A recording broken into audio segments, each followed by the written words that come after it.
Hello and welcome to episode 37 of the Gangrene Against the World podcast. I'm Allan Simon. The New York Jets at 3-11 are going to head down to New Orleans to face the 4-10 New Orleans Saints, two teams that are two of the worst teams in all of football. They've been towards the bottom of the league the entire year. Both seem to be going in different directions, though, in terms of the hope for the future, as Tyler Shuck has played pretty well as the new quarterback for the Saints, and he's going to look to continue to show why he should be the starting quarterback for that Saints team next year. The rookie has looked pretty good overall. He does have some weapons to throw to. He has Chris Olave, who's heading towards 1,000-yard season, and there's reason to believe against this defense that he can show why he was a second-round pick in the draft last year after having a lot of experience in college. And the reason why he should have success is that the Jets' defense is really bad. And let's start, before we get to the New Orleans game, by looking back at that Jaguars disaster, a game that cost Steve Wilks his job as the defensive coordinator for the Jets. And it became very clear that he could not be the defensive coordinator next year. But after another embarrassing defensive performance, after another week where the Jets do not get an interception, as they continue to be on this historic streak of not being able to create turnovers as a pass defense, the lack of effort, the lack of accountability, and the lack of seeming to know what the game plan really is against these offenses that aren't that great, it was really, really jarring. And so Aaron Glenn, after leaving the podium Sunday and saying that he would not make a decision on Steve Wilks, sleeps on it, assuming it was his decision. And he woke up the next morning and realized that Steve Wilks could not start another week as the defensive coordinator of the Jets. And for Wilks, it's another one and done. And for a guy who was the defensive coordinator on a Super Bowl appearing team with the 49ers, his defenses they are not innovative. They are really boring. They work when your offense is really great and you have to bend and not break. But on a team that's desperate for big plays, on a team without a great offense all year, the defense really didn't give them a shot in a lot of games this season. And we went from having a good stretch where the team played pretty well, even though they were in some losses and a couple of wins, to 2 more weeks where they are completely unprepared to play Miami and play Jacksonville. Now, there's some other alarming things that go along with this firing, though. For one, although Aaron Glenn made the right decision, it is impossible to not put blame on Aaron Glenn, for a couple reasons. One, he brought in Steve Wilks, and I think that in general, the consensus was it wasn't a terrible hiring. It was a guy with experience for a rookie head coach. That makes some sense, but you still have to be the person, the CEO of this team, and put together the right staff beneath you. And this staff was his choice. It was not Darren Muji's choice. And I would not be surprised if Darren Muji didn't have a lot of say in him firing him.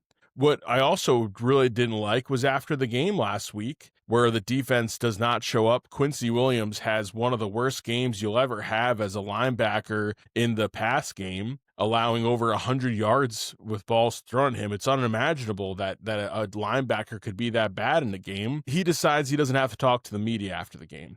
Jermaine Johnson, who put on some really bad tape in that Jacksonville game, decided he didn't have to talk to the media either. And I think this all goes back to the tone that Aaron Glenn set, towards the end of that 0-7 streak, where he treated the media like crap.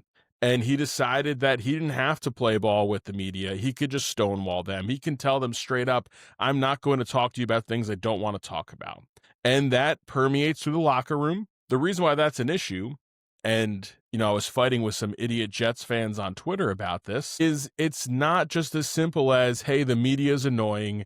They ask the same questions over and over and over again, so I'm going to act like an immature baby. I'm not going to talk to them. What it really does is it ends up pissing off your teammates, and as a team, it makes you upset with your head coach that now other players have to field those questions. When Jermaine Johnson leaves that locker room without talking, and when Quincy Williams leaves without talking, that leaves the rest of their teammates to be exposed and have to answer questions for their bad performance. And it's a lack of accountability for two guys who, have not had the run they've wanted to with this team. And maybe it was them showing they were really done with Steve Wilks and that there was something else wrong. But you still, if you want to be a leader of this team, and if you're Quincy Williams and want to get a big paycheck, which he's really hurt himself with this season, you got to have accountability. And you have to not let Jamien Sherwood have to stand in front of the media with everyone around him answering for a bad loss when that should be split up around the rest of the defense. And I do think it was a message that, hey, we're done with this defense right now. But that's still a bad look for Aaron Glenn. And Aaron Glenn is the leader of this team, of the whole team. And by the way, he made his bones as a defensive player and a defensive coach. So yes, he fires Steve Wilks. And yes, it's Wilks' responsibility to lead the defense. You can't just say Aaron Glenn has nothing to do with this defense being terrible. This defense has been awful. He is a corner. He played corner in the NFL at a high level. He was the defensive coordinator for a good defense, a defense that's gotten better since he left Detroit, but we don't have to pick that scab. But how can you not put blame on him that his cornerbacks can never find the ball?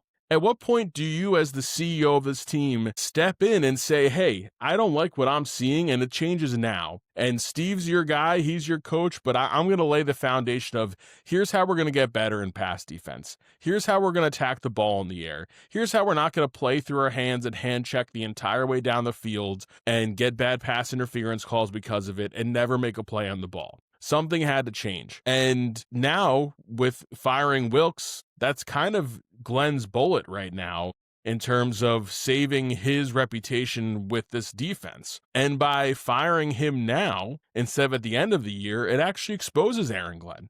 Because say this New Orleans team that has the fewest amount of points in the NFC and has tied for, I believe, the fourth fewest points in all of the NFL, come out and drop 30 points on your head like teams have been doing with ease lately, then that's on Aaron Glenn. And that's not going to be on Chris Harris, the defensive coordinator this week. That is going to be on Aaron Glenn. And if you get blown out, God forbid, by a terrible New Orleans team with a rookie quarterback, then the rumblings of one and done are going to come back. You heard it a little bit this week from New York radio personalities. And I think it's just because there's only so much you can talk about with this team right now. No one's getting excited about Brady Cook, and I'll get to him in a minute. There's not a lot to be excited about with this team. Garrett Wilson is not going to play the rest of the year, and he's still the leading receiver on this team. He's only played like 7 games. But the noise around Aaron Glenn is going to get really, really loud. And then, so say you get blown out by New Orleans, and then you're going to get killed by the Patriots as they try to win a division. And then you play the Bills, and that game's going to matter to the Bills, most likely. So now you're saying you finish this season with 4 wins, and you have a top 4 pick. So now Aaron Glenn, who will have one of the worst seasons in Jets history, that includes one of the worst stretches in Jets history. That 0-7 stretch isn't just bad football. That was some of the most embarrassing football the Jets have ever played, and that's saying a lot for a franchise this bad. So Aaron Glenn needs to turn this around, because if they do win 4 games this season and they do bottom out the rest of the year and that little glimmer of good football in the middle of the season totally goes away, I think it's a fair conversation about, do you bring Aaron Glenn back? Do you let Aaron Glenn be the head coach of a rookie quarterback? Darren Muji seems like a pretty good GM. Do you trust that he could bring in the right head coach? Oh, by the way, there might be some big name head coaches this offseason. I mean, some big ones, some top college guys, although it won't be Lane Kiffin as he, heads over to LSU. But, I think Freeman is in play for the Giants job. There's a chance that if things don't work out in Pittsburgh, maybe Tomlin's loose, maybe Harbaugh's loose. I think Kevin Stefanski is a good head coach in a terrible situation with the Browns, although I think it'd be rather cursed for a career to be the head coach of the Browns and the Jets. I think there would be options for Woody Johnson and for Darren Muji if this season finishes as bad as it started. My gut says that won't happen. Glenn has had this team play better in moments this season. The offense is terrible, but, you have no one going out there. Breece Hall, his season is kind of fizzling out. Isaiah Davis has not been the type of running back, the type of backup anyone thought he could be when he had to step in for Braylon Allen. Again, there's going to be no Garrett Wilson the rest of the season, so it's going to be more of the same. And there's a chance that Brian Costello had this stat that for the first time since 1973, I believe it's 1973, no Jet receiver is going to have over 500 yards. That is incredible.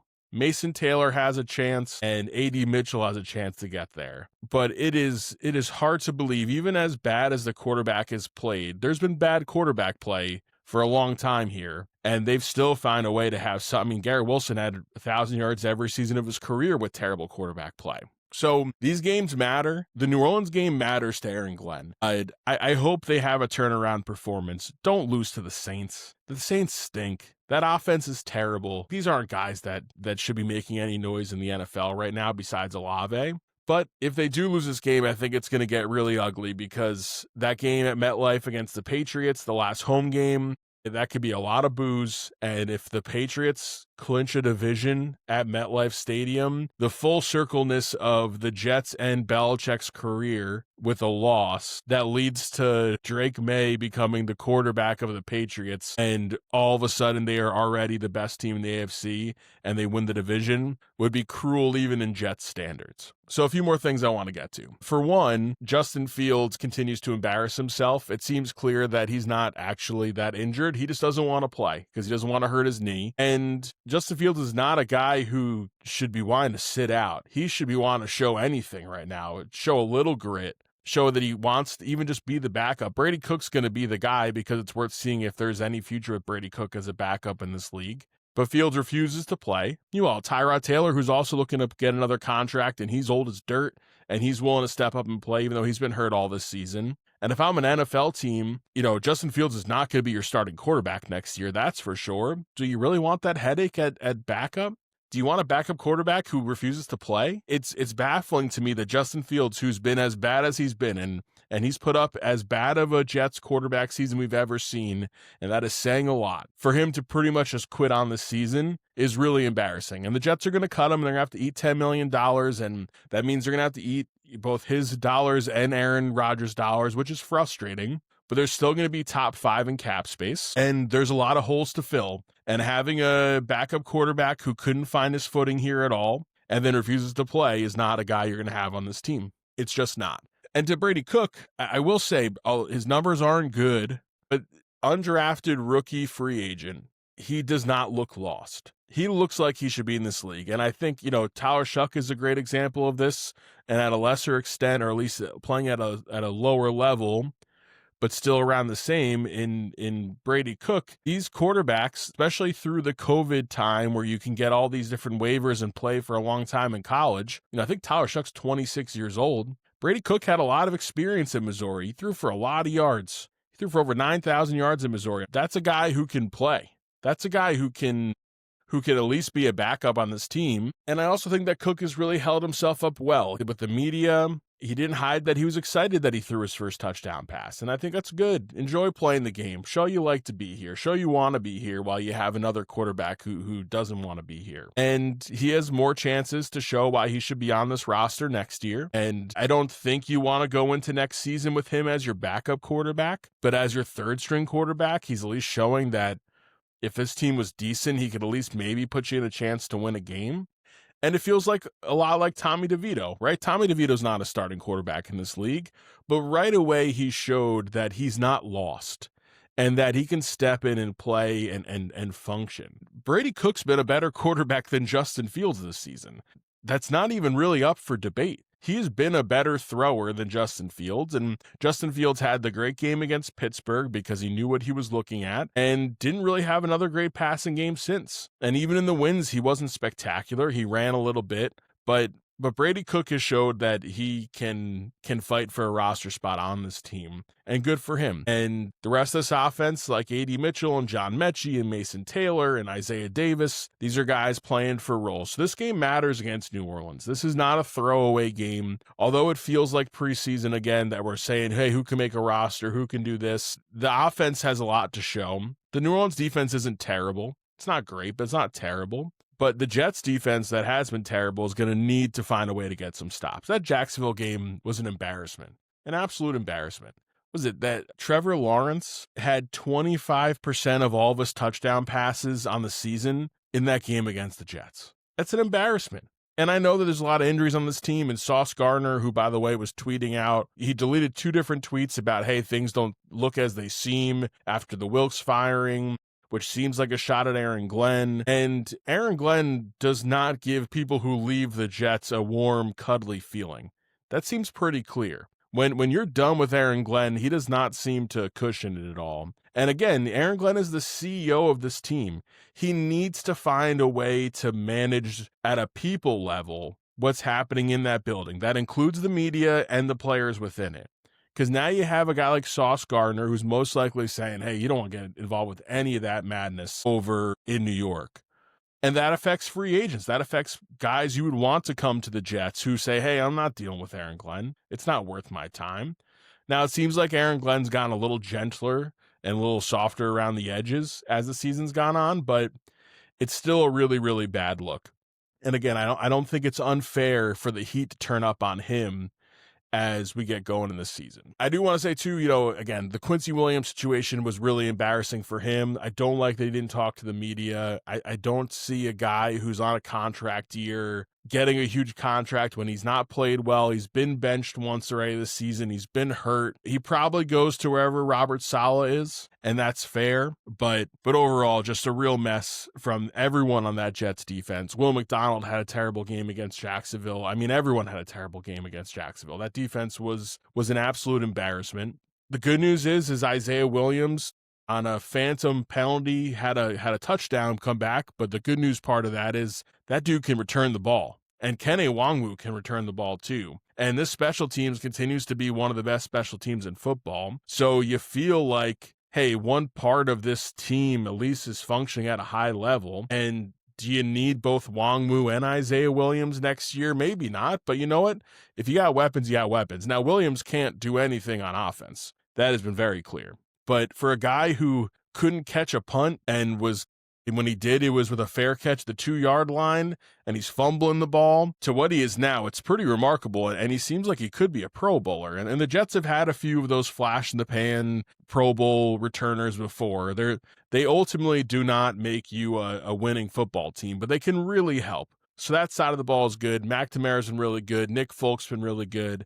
There's at least one glimmer of hope. I think Chris Banjo has really done a great job with the special teams, one that started off really poor and is now one of the best in all the league. So that's a real positive as well. And the last thing I want to get to today, Darren Muji, he left some big holes for this roster. That is very clear. Wide receiver 2 was a disgrace. Josh Reynolds has been a dud of a dud. Not even really his fault. He just hasn't been healthy, and he shouldn't be your second wide receiver. But with a year that's lost for Garrett Wilson, he needs to show that he can bring in talent in this offseason at the wide receiver position. And what's scary is, even though they have a lot of budget, there are so many weaknesses, glaring weaknesses on this defense. That defensive line really needs an overhaul. Briggs seems like a good piece, and Will McDonald with a better line probably is a better pass rusher because you can't pay as much attention to him. But Michael Clemens, we know how we all feel about him. Phillips has been playing through injury, but he's not been great.